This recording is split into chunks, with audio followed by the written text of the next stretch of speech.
Data doesn't lie, your go-to for the science behind the art of parenting. Hi folks, welcome to this week's video.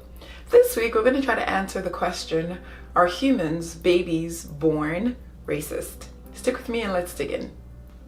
So here's a 5-step answer to that question. I'm going to put a link in the description box below to the articles I'm referring to, and we'll keep it short and sweet. So step 1, no, we're not born racist, right? But let's give it context.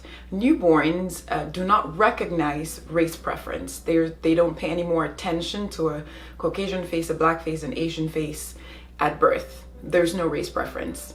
Now, step 2, humans in general, and more so babies, because they're learning a lot at that time, we learn by categorizing things, right? So like sounds, things, mat, hat, we will categorize those things to make it easier to absorb the information. So we will categorize faces by color, for example, so they recognize race difference, right? As early as 3 months of age. Again, I'll put that the link to that article in the description box below. Step 3, here's where it gets tricky.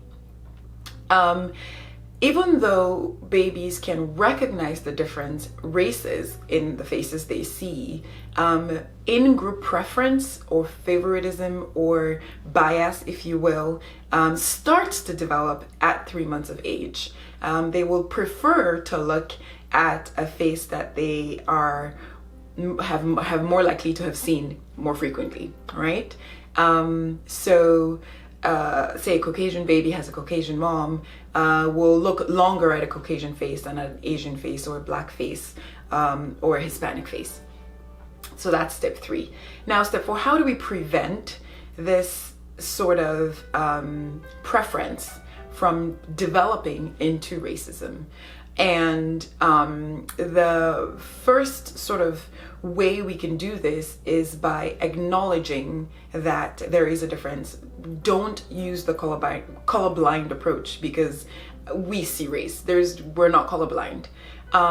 So go further though. Don't only acknowledge that there's a difference in race, give that difference context, because babies inherit the environment in which you live. So if your environment has a culture or media or language or preferences from adults that are racist in nature or tend to be racist, that baby will see those and sort of absorb and inherit those. So in talking about it, first of all, talk about it. So in talking about it, don't just say, yes, people are different, because they will assume that that difference of what they've heard is what that race is. Give it context, deconstruct negative stereotypes, and try to affirm the positive things in different race groups. So give it context, as opposed to just acknowledging that people are different.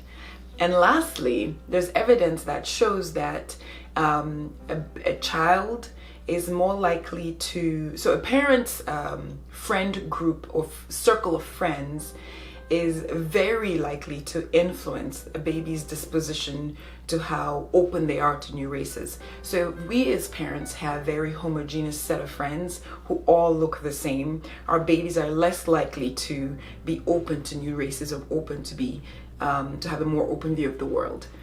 So step 5 is to mix up your circle of friends such that you're predisposing your children and your babies to be more likely to be receptive to other races. And that's kind of all I have for you this week. Have a great week, and I'll see you guys next week.